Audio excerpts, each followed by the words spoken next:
Hello, everyone, and welcome back to another heart-snatching episode of the What Was That podcast. I'm Jasmine. And I'm Addison. No, you may be thinking heart-snatching. Is that because we're so funny and cute and charming and we just snatched your little hearts up? No, it's not what we mean at all. Heart-snatching like some of these stories about kidnapping and stalkers. Another one. Yeah. You thought you got away with only one episode? No, we're on a second one. What do you think this is? We're going to have repeat You think themes. people stop snatching and stop lurking?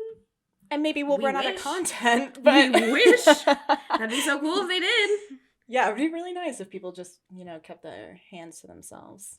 Yeah. Yeah. Yeah. Alas.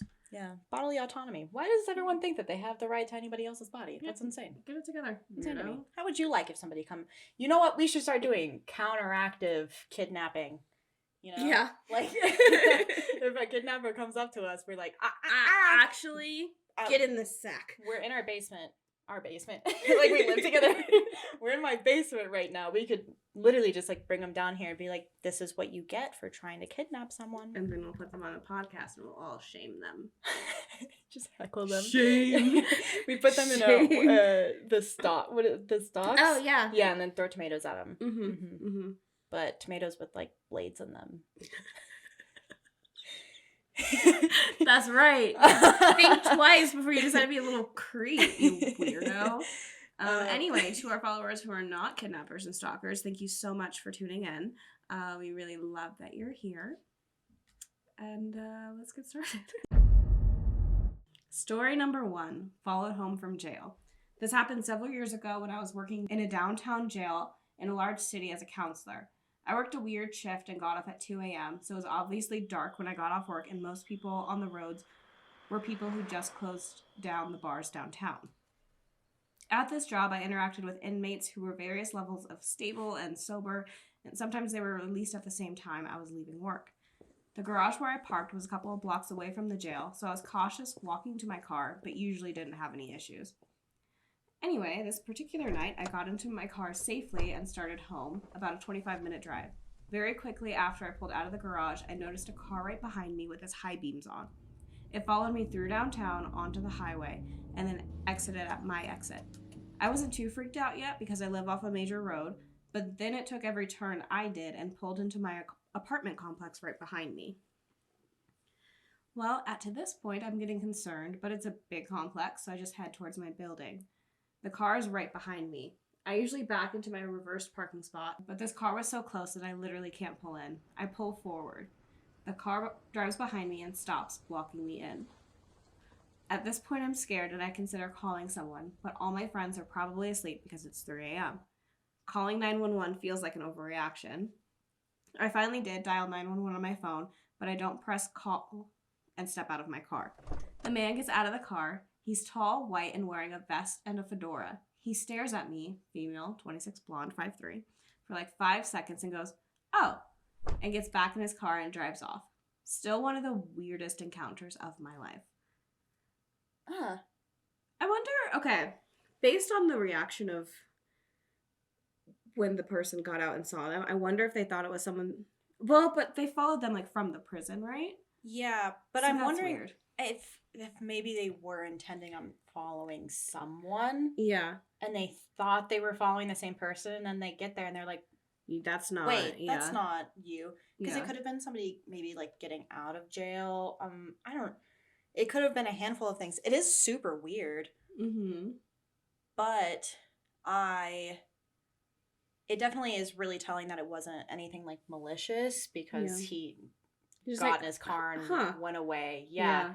Now, if he came up and talked to you, maybe not to say that it's not a valid fear, especially as a woman. Well, especially while it was happening, I'd be like, I'm gonna die. No, very much. As a woman, I would have literally just driven in circles. Actually, my mom, when I was younger, I remember we were coming back to my grandparents' house. We were driving around. We went through a drive-through, and there was a car in the drive-through, and he went through behind us. But then we left, and he started following us. Mm-hmm. And my mom started getting really paranoid. I mean, she's a woman, and then she has 2 daughters in the back seat who are young.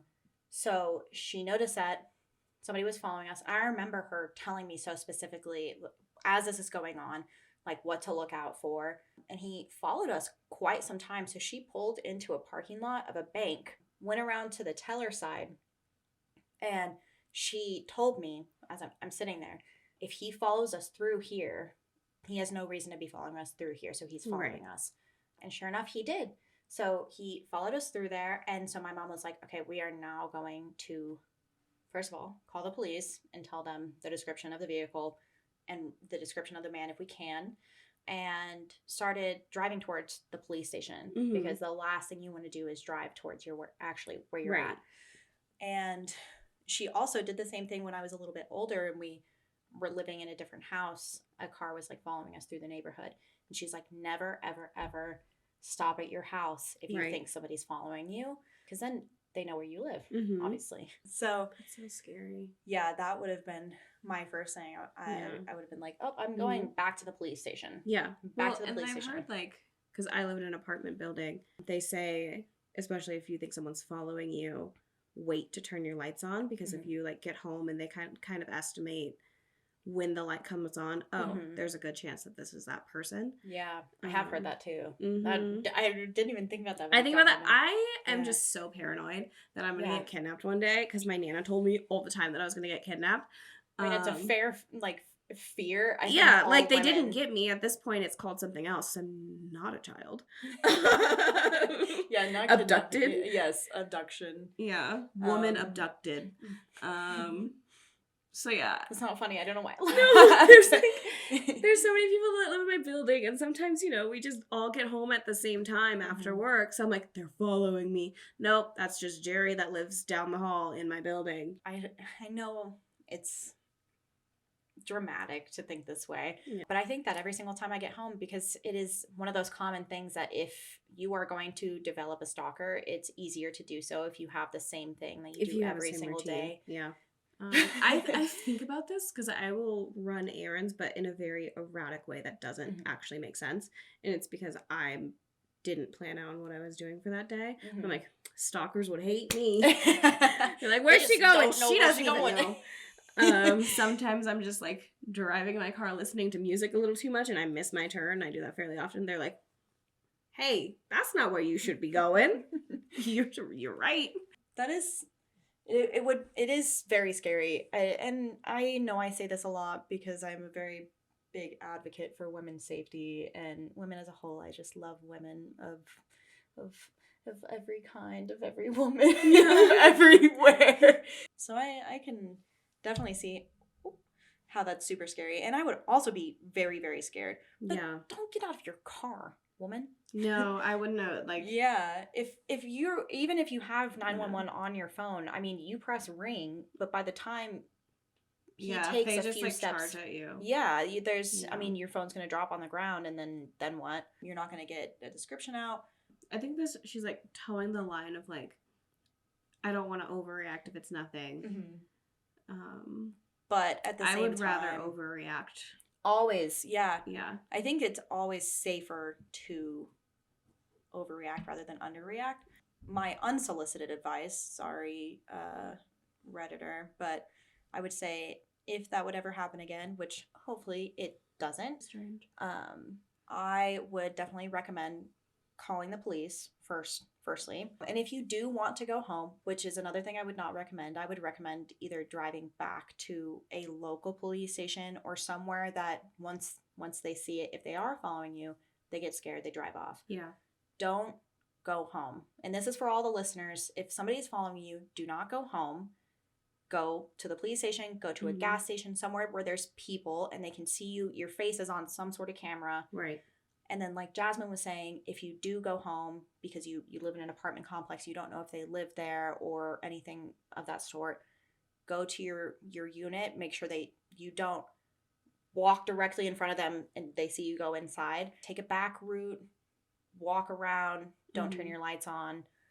But another thing you can do too, just to be proactive, call the police. Hey, I'm driving here. Yeah. This is my address. This is where I'm at. This car has been following me for a little bit. This is the description of the car, make, model, license plate. I can see a male driving. I can see that he's wearing a hat. Can somebody stay on the phone with me until I get inside? Yeah. Or if you don't want to go that far, that's okay too. Give that same information to a friend, a partner, a parent. Call someone. Yeah. Call someone and make sure they know what's going on, because the last thing that you want is to get out of your car and have someone who's following you get out of their car and charge at you and take you. Mm-hmm. I'm glad that it seemed to turn out okay. Mm-hmm. That's probably best case scenario. Best case scenario, just possibly mistaken identity. Yep. He was like, "Oh, I thought you were Jerry." Fedora. When you did say fedora, though, I immediately was like, "Oh no, what's gonna happen?" Gut feeling I'm being watched. Night 1. I, 20 male, pretty small guy, have a routine of walking my dog in the morning and at night, and what happened these past couple of nights does not seem normal. At 11:30, this white BMW is driving down the road, and all of a sudden he slows down close to me. I assume it could be a delivery driver of sort because other people live on our property. After slowing down close to me, he speeds up again, this time pulling into the house next to mine. I had the feeling he was going to turn around and come back, and he did. This time, rolling up real close behind me. There aren't any sidewalks. He stopped for a second and then speeds up again past me. I give him that fight or flight look, almost an angry look, and he parks sideways down the street. At this point, I start running back to our property out of panic, and he also drives off. Night 2, my girlfriend told me she'd prefer if I went out with another person for safety, and so tonight we went out together instead. Normal walk, everything's going great except for some paranoia. We turn around to go back home, and I hear this quack noise, like a call or a signal. I look at my girlfriend confused, and her face is pale. I look at my dog, who is normally energetic and protective, and he has his head down and is frozen in place. I look and I see a black figure moving towards us. He came out of nowhere. I quickly rush my girlfriend and my dog home, and they speed up just as we do. As we get home, he rides past on an e-bike wearing all black, and the bike has no reflectors or night visibility. We were both terrified and unsure of what to do. Luckily, we live in an RV on a big property with multiple people, so that's about the only thing that can keep me calm currently. Okay. I would like to say, not to freak you out a lot, but as someone who has lived in an RV before, I feel like that's the scariest place you can be safety-wise. Mm-hmm. Again, not to scare you, but RV doors can be popped open very, very quickly, very, very quietly. Mm-hmm. They're not very hard to break into, unfortunately, and I know that firsthand living in one. Yeah. It was something that I feared constantly, was somebody breaking in the middle of the night, because they can do it so fast and so quietly. Mm-hmm. And locks on RVs, unfortunately, unless you have like a brand new one, are very easy to lock or pick lock, whatever the word is. That's terrifying, though. That's so scary. Especially that it happened 2 nights in a row. And they're like riding by and scoping things out. Mm-hmm. Okay, so this does remind me, there's one time in college when I was walking back to my dorm. It was kind of late at night. And this truck was like driving behind me kind of slowly. And I looked and I was like, I'm gonna run. Like, there was no hesitation. So I just like book it. It was campus security who I worked in the same office as. It was Derek, and he's like, "Do you want to ride?" And I was like, "I'm good. I'm just gonna walk." But yeah, he watched me book it. That's probably why he offered you a ride. Yeah. He was like, "I'm not." She seems scared. I'm not here to do that to you, girl. Running like I'm gonna outrun a whole truck. Like, yeah, that reminded me of when I was in high school, like early high school. I used to live in this neighborhood that was next to a lot of schools and next to a really nice neighborhood. But there was this long strip of road. Mm-hmm. I don't know why that took me so long to get that long strip of road. Sorry, Mom, if you're listening. I'm not sorry. You already know this. I feel like I probably told you as an adult. Sorry, not sorry. But I had this friend in my neighborhood. We called him. But I'm just gonna like quack, or you should quack that noise. But we used to, and then one of my other neighbors, we would just like sneak out in the middle of the night and go off and do literally nothing, just not be at home, and the thrill of sneaking out and being out at 1 a.m. as a teenager was fun. But we used to walk this long strip up to this other neighborhood and then go back. And there was one specific time that we were walking and there was a car that drove by us, and it was like me and 2 guys, but I mean, we're all high schoolers, so we're kind of small. Yeah. But they drove past us and we didn't think anything of it, obviously. But then they drove past us again, and that's where I didn't even notice. I'm young and naive. But my friend noticed, and he was like, hey, that car just passed. And we were like, okay. So we kept walking. He passes again. It's this guy in a truck, but he passes by really slow. So that's when we were like, okay, this is weird. Yeah. And so we're like looking ahead, and we see his brake lights like way up ahead. And we were like, he's going to turn around, isn't he? So we start running down the road where we know that there's like a drainage ditch. Okay. So we're like, if we can get into that drainage ditch, low to the ground, lay on the ground in this ditch, there's no way he's going to see us. Like, it's dark outside. We're in a little crevice, like on the side of the road. And it's not super deep, but it's like 10 feet deep. Like if you like run down the slope. So we ran in there and super quickly like dove, laid down, and sure enough, right, like probably like 10 seconds after we laid down, drove by again. And we just laid there like silent, drove by again. Yeah. Like 3 times. We just laid there, like not talking, breathing. That is terrifying. Yeah, and then finally, we didn't hear any cars for a good minute, so we assumed that they just left. And then we walked home. Nobody wanted to be out after that. That's fair. That's super fair. I want to know, I need to look on there if they have any updates, because are they okay?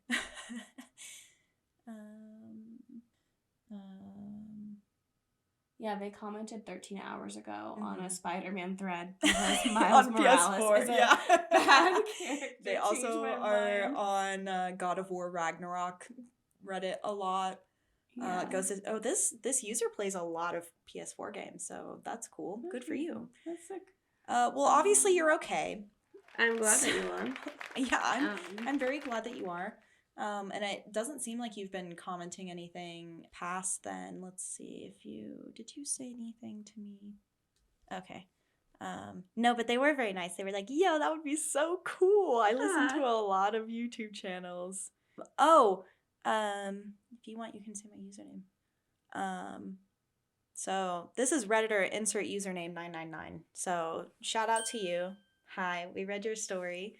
And thank you for sharing your story. I just love when Redditors are so supportive, and you know who you are. A shout out every single episode. But that's so scary. And again, I'm not trying to scare you more, but that's really scary. I'm glad that there are so many. I wonder, they said they live on a big property, so I'm assuming they live either like in an RV park or something adjacent to that. So that's good, at least, because there's people around. There are people around that can hear if you scream. I also saw a lot of comments where people were saying that it could be somebody trying to take your dog.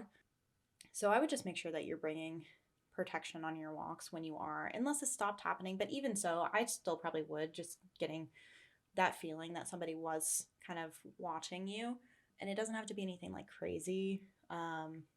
Pepper spray, taser. Yeah. Bear spray sprays farther.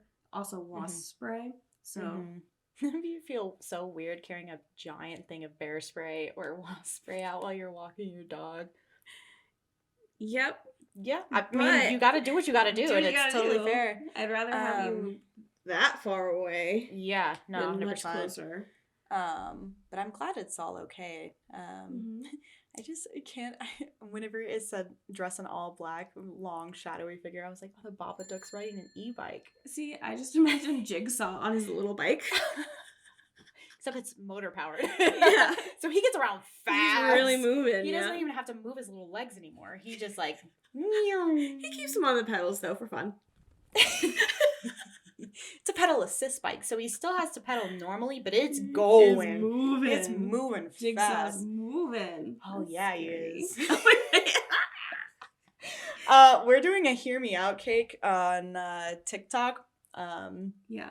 And YouTube Shorts, obviously. So check that out whenever you get the chance. I don't know when it'll be up. And let us know how much you agree with us. Yeah. There's some opinions going on. Yeah. But I'm hearing. I'm hearing too. I'm hearing. I'm hearing. Am I hearing you out? Some of them, yeah. Some of them. Some of them. Yeah. But not all of them. Some of them are a little questionable. It just comes down to my personal fears, that's all. I understand. Yeah. I do. So mine do play into a lot of them. My personal nightmare.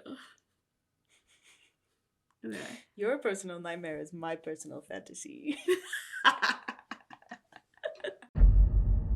Story 3. I think I was almost kidnapped.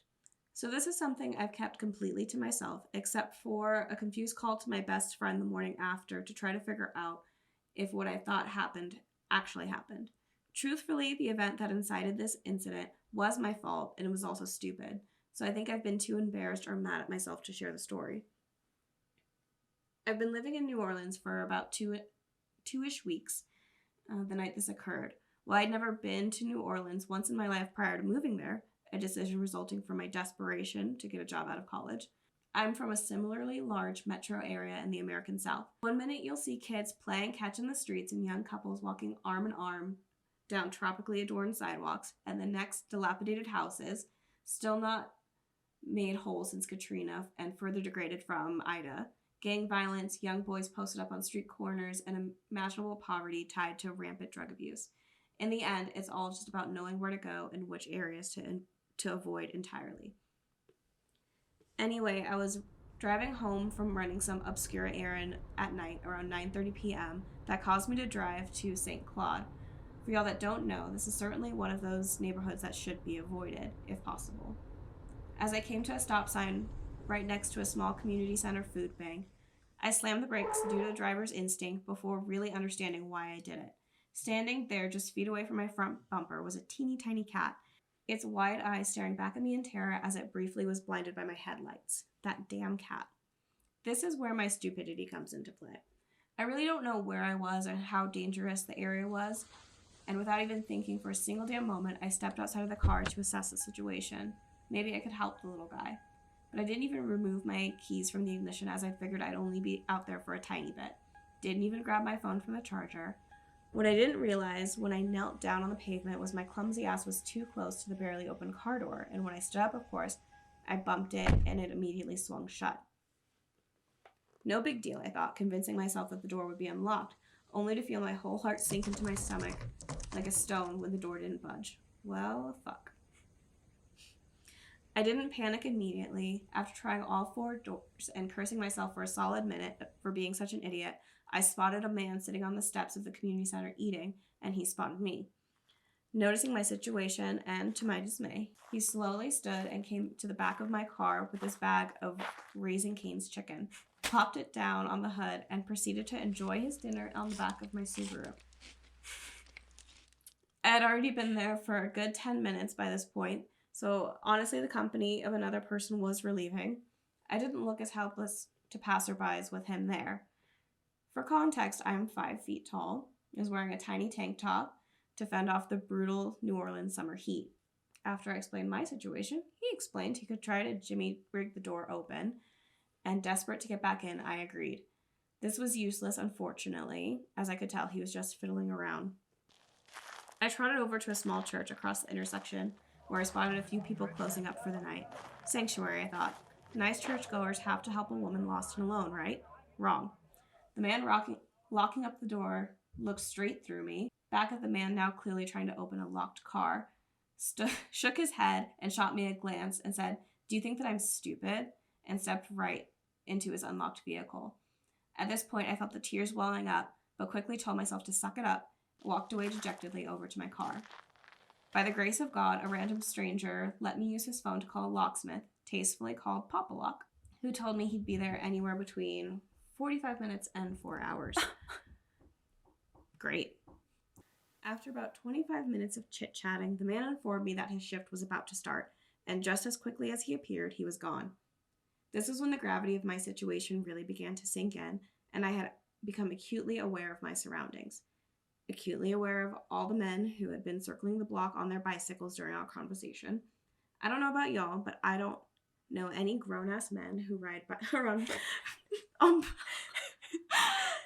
about y'all, but I don't know many grown-ass men who ride bikes around leisurely after 10 p.m. just for the fun of it. Especially not in the same big circles in the same neighborhood. I heard the distinct squeak of wheels, and before I could duck for cover, they lapped around the block again, now aware that I was, in fact, utterly alone. They continued on the block, and I realized quickly that I needed to find somewhere to be by the time they returned. I swiftly walked towards the community center, where I was planning on sitting on the stairs, but realized it was too illuminated, and I'd be making myself a beacon amid the darkness of the neighborhood. Plus, as I rounded another corner, I saw a tall man standing in total darkness along the side of the building, just staring straight forward, facing the steps not 10 feet away from them. Getting desperate, I jogged over to the church, and hearing the wheels nearing again, I squatted down behind the big sign in front of the building. As I sat there in the dirt, I couldn't help it anymore, and I cried just a little bit, the combination of fear and frustration really putting it over the edge. I had spotted a fenced-off area that appeared to be a restaurant earlier, and after finding the door unlocked, I darted inside and latched it behind me, sighing with relief. At that point, I situated myself at a table where I could peer through the fence at my car to see if the locksmith had pulled up and waited. After what felt like days, but was probably more like 1 or 2 hours, the horrifying realization dawned on me that I had only made one singular call to the Papa Lock people and gave a vague description of the intersection where I was at. What if they couldn't find me? What if they had already driven past long ago, not seeing me, and were long gone by now? I didn't know if I should keep waiting or venture back out in hopes of catching them if they were circling the block looking for my car. After about 30 minutes, I decided I would just have to go out there. The men were gone, and although it was a bad neighborhood, it would just get progressively worse come early hours of the morning, and I didn't want to find out. It was so painfully obvious in retrospect, but of course, in the moment, I left the safety of my little restaurant hideaway. Those damn wheels began to round the corner. Shit. I literally could not have looked more out of place and vulnerable. I felt so exposed, but there was no time to go back across the intersection to the fenced-off area and get into the church. I'd have to run through the bike path of these two men. As I sprinted towards my car, a black truck rolled by, and to my horror, stopped just moments after passing me, put it in reverse, and began to slowly back in my direction.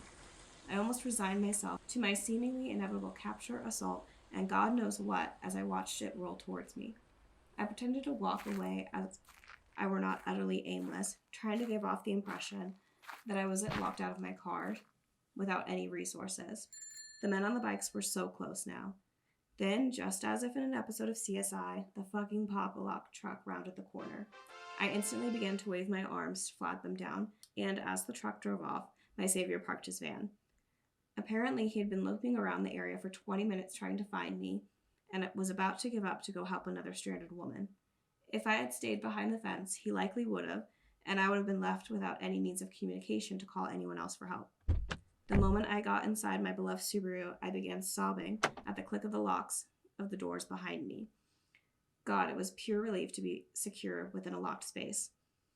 Even as I'm writing this now, I feel a little dramatic, like I was freaking out over nothing, but in my recollection, working through the details does help validate my experience.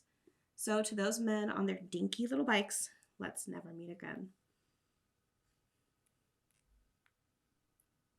I would have cried a lot sooner than you did. Yeah. I would have cried instantly. Yeah.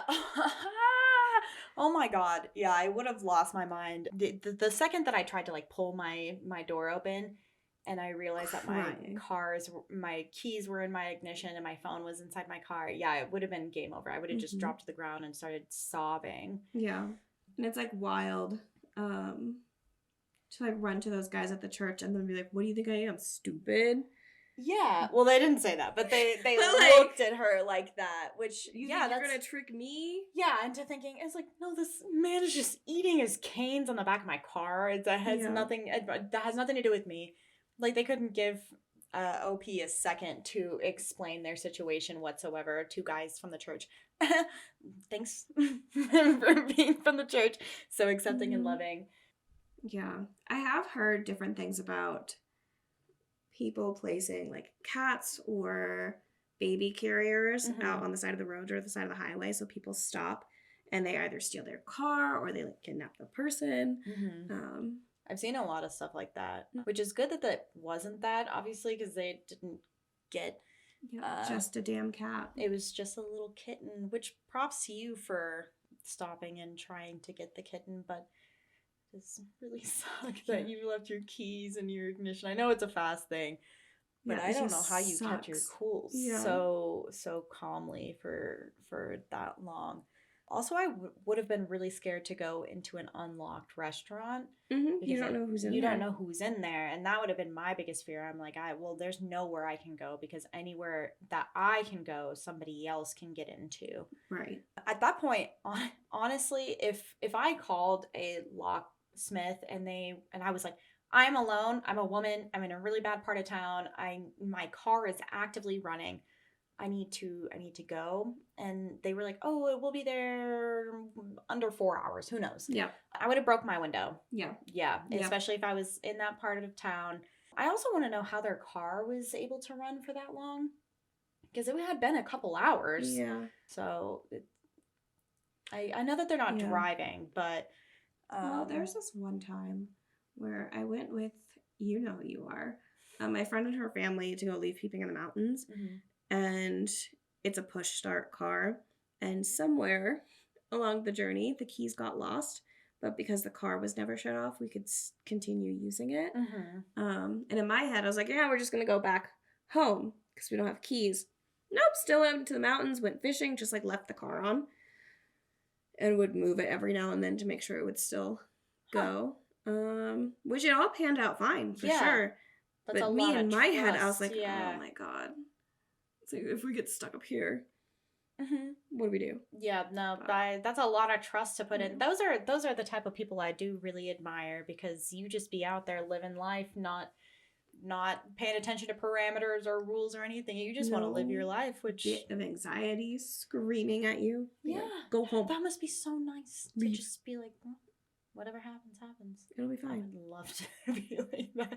But yeah, I would have bricked through the window. Brick through the window. And then who's going to mess with you then? Because you're breaking into a car in the middle of the street, and everybody's going to be like, whoa, lady. Yeah. And you got a brick in your hand? Like, come near me. I got a brick. Yeah. What I've learned in scenarios like these is always act like a lunatic. A bit, like, completely unhinged. The weirdest things you can do. Yeah. Do it. So people are like, actually, I don't want that. No. You're not fun. Yeah. You're scary. I wonder if our coworker who is from New Orleans knows of that neighborhood. Oh, probably. And how bad it is. I have questions. Those men on their little dinky bikes. I do know. So the town I grew up in, like, bike parades are a big thing. So there's just like massive groups of people just riding their bikes around at 10 o'clock at night, and a lot of them are grown men, but they all look like little hippie men. Oh, that's really cute. Yeah, that's way different than what was happening. But I do imagine Jigsaw like riding around. I just imagine a bunch of little Jigsaws, because she said that was like dinky bike. So I'm like, oh, little guys on their tricycles. Yep. You know. Story 4. Story 4. Story 4. Story 4. Story 4. Story number 4. Story number 4. The last one, I think I was almost kidnapped. I think I was almost kidnapped as a kid. Completely different. It's different. Okay. Story 4. I think I was almost kidnapped as a kid. Growing up on the border of Alabama and Mississippi had its perks, mainly the seemingly never-ending trees and the creek that wasn't too far from my grandmother's house. The heat and tornadoes were something I wish I didn't have growing up, though. I can't count how many times I would wake up in the middle of the night to the sounds of tornado sirens going off or to my grandmother's old radio that she always kept on issuing a weather warning. I was also prone to nightmares at that time of my life. They would happen more frequently when I stayed at my grandmother's, but I would still have them when I wasn't there. They've lessened over the years, but every once in a while I'll get them. My grandmother's house was also just all around creepy to me as a kid. In the room I would sleep in, there was a large mulberry tree just outside the window. It grew close to the house, and the branches would sometimes scrape against the window.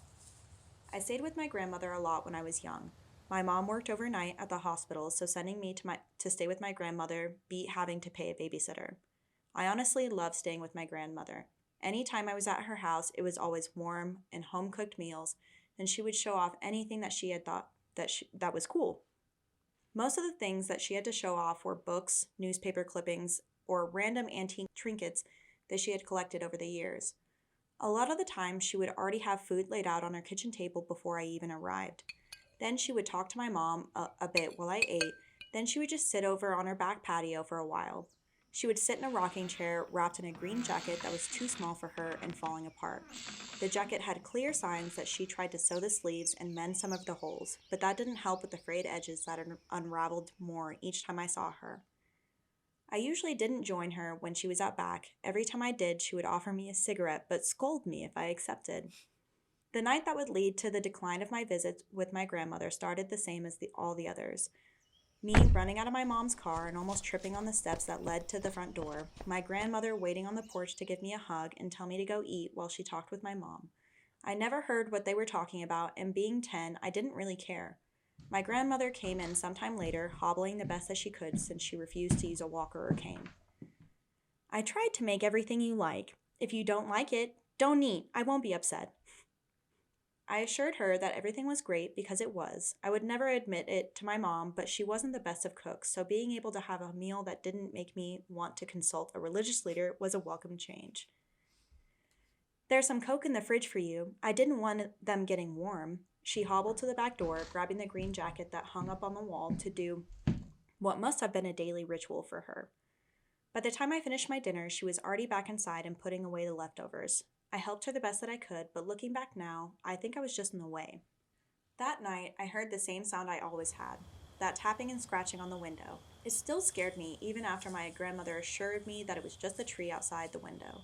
She had told me that she would cut the branches so I wouldn't have to worry, and I thought she had, but the knocking and scraping still continued.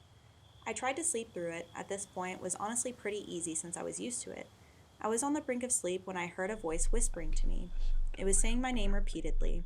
I didn't know if it was my grandmother. If it was, she didn't try very hard to wake me up because I fell asleep anyway. I woke up to the sound of running water and mosquitoes prickling my skin. When I opened my eyes, I was face down in the ground outside. I was at a creek.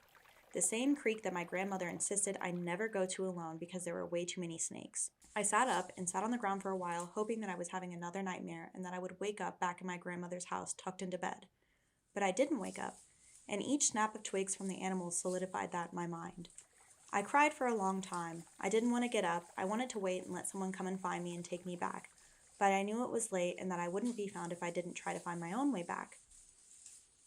I had been to the creek enough times to know my way back, but it was so dark that I was unsure which way I was meant to go. At the time, I thought the smartest thing for me to do was to turn my back to the creek and walk straight. So that's what I did. I walked for what felt like a lifetime, but I kept having to stop and watch the ground to make sure I didn't step on a snake. As I walked, I kept getting more and more upset. I would cry until I couldn't see, wipe my eyes, and cry again. I started to hear the crunching of leaves that wasn't coming from me. Looking back now, it was very stupid of me, but I started calling out for my mom and grandmother. I hoped that they were out here looking for me and that they would hear me if I yelled loud enough. But if either of them were out there, neither of them responded. Eventually, I got to the point where I couldn't keep going. I collapsed next to a tree and cried until I almost threw up. My crying was interrupted by more crunching of leaves. This time, they were getting closer though, and I realized that they were footsteps. I froze up and tried to keep my crying quiet. I thought that if I was still enough, that I wouldn't be seen. So I sat there, covering my mouth to stifle my sobs and laying on the ground as still as I could. The footsteps got closer and closer, and then they stopped. They stopped right next to me, and I cried harder. "What are you doing out here alone?" He asked me a question, but it didn't sound like a question. His voice was calm and warm. It sounded familiar, but I was sure that I had never heard it before.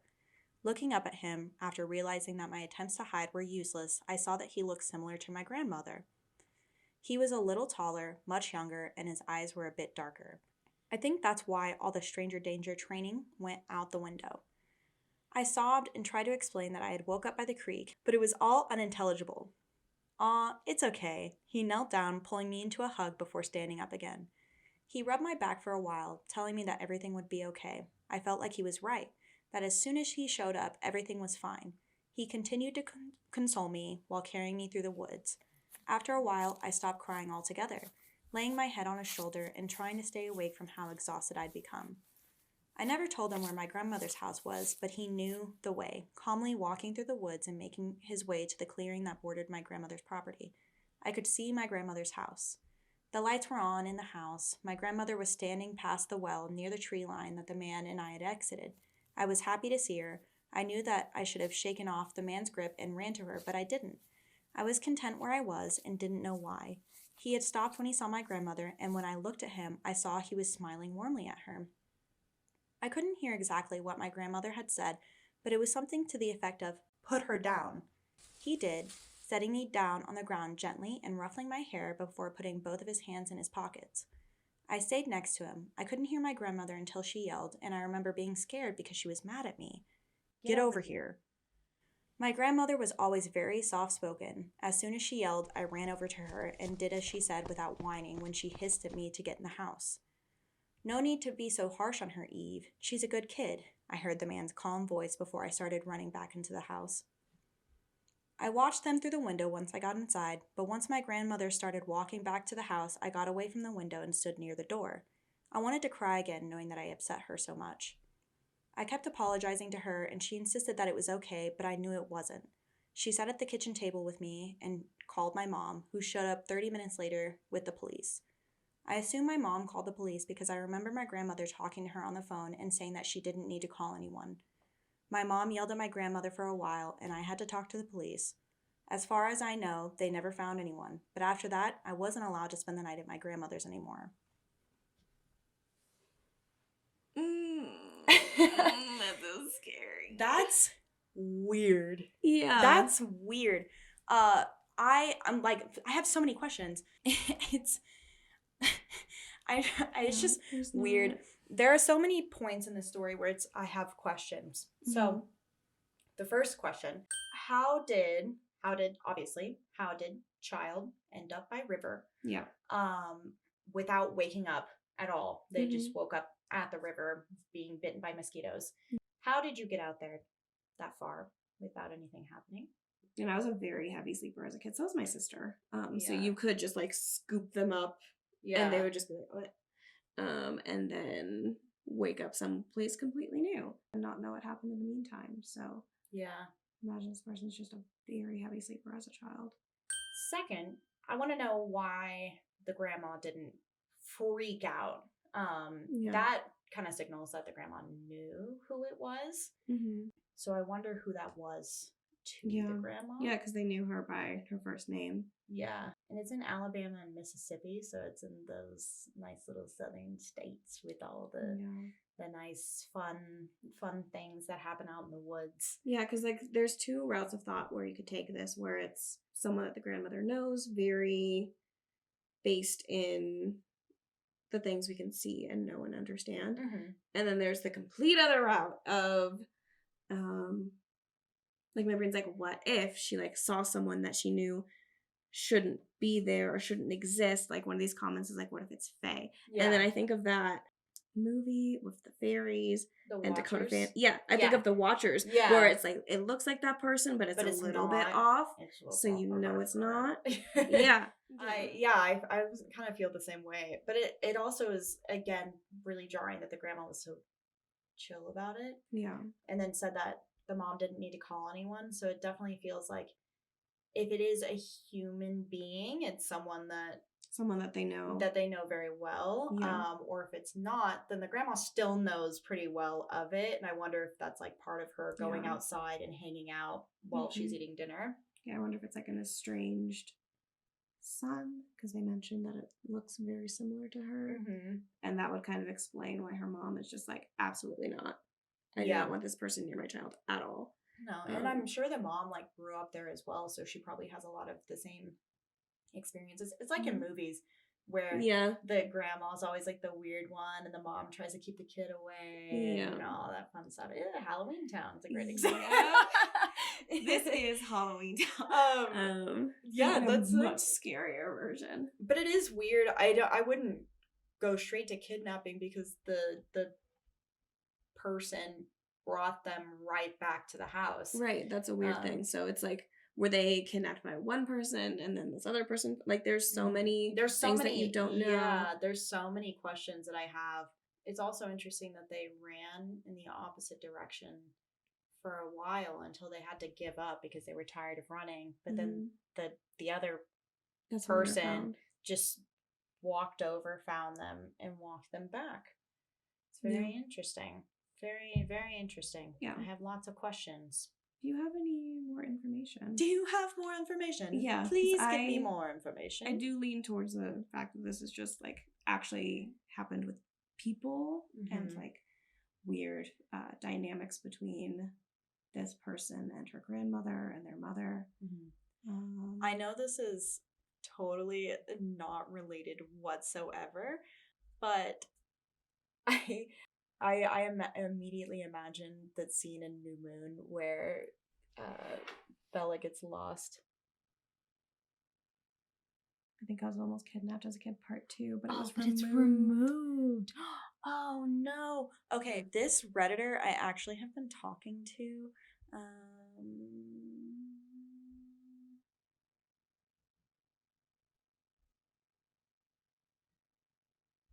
Yeah, this one also is like it. You mentioned he looks like your grandmother. He could be an estranged son, possibly your uncle. They're actually very supportive of us. This is one of the people that was like, "You have amazing chemistry and do an amazing job." I know, but before I make a comment on this, this reminds me of New Moon when Bella gets lost in the forest and then Sam has to go and find her and carries her back. Yeah, I know it has no similarities whatsoever, but that is what I pictured. Just like laying in the forest, like super scared, sobbing. Yeah. OP. I have questions, and I would love if you could message me more information because your second part was deleted, removed by moderators. So if you would like to message me with some more information, because we would love to do a little catch up and get the full story, because there's so much. Also, how do you process that as a kid? I feel like that's one of those things where I just wouldn't have processed it, which is not the right answer and not good. But that's how it would have been. I would have been like, yeah, this weird thing happened one time. Whatever. Yeah, if you're young enough, you know? Yeah. There's not any mention of like how old OP was when this happened. 10? It just says when I was young. How young? How young were you? There's just so many questions. Please message us. I know you're listening. Yeah, and being 10, I didn't really care. Oh, thanks. Thank you. I don't pay attention. Yeah. I'm reading so much. It doesn't all process, you know? Yeah, I would really like to know some more information on that. That would be really cool. Because that's so terrifying. And there's a lot happening. There's a lot to be like dissect. Tired and upset and confused on where you are. Lost in the woods as a child in the middle of the night, and you hear somebody walking towards you, and that's scary as an adult, much less as a 10-year-old. Oh my god, I can't even. No. How spooky was that, guys? Yup, that made me not feel good. I don't feel good anymore. I didn't have fun with that. No. I don't feel good anymore. I bet you wish you had eyes in the back of your head so you can see what was coming for you. I would. It's like that creature in Malignant, you know? No. Oh, you never saw Malignant? I don't think so. The monster in... I don't want to ruin it for you, because I'll make you watch it at some point. Okay. But they do have eyes in the back of their head. That's all the information that you get. Make sure you follow us on Spotify, YouTube, Apple Music, Amazon Music, anywhere you have podcasts. We have TikTok, Instagram Reels, YouTube Shorts.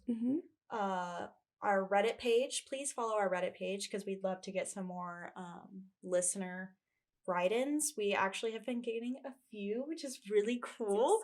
So please keep writing in because we love having actual real people. Yeah. Share your stories and we can have banter and more information and follow-ups. Yeah. And thank you to everyone who did let us use your story today. We hope you got some entertainment. Yeah, I was like, we have no answers for you. Yeah, we don't have that many answers for this one, so that's okay. Follow us on everything, please.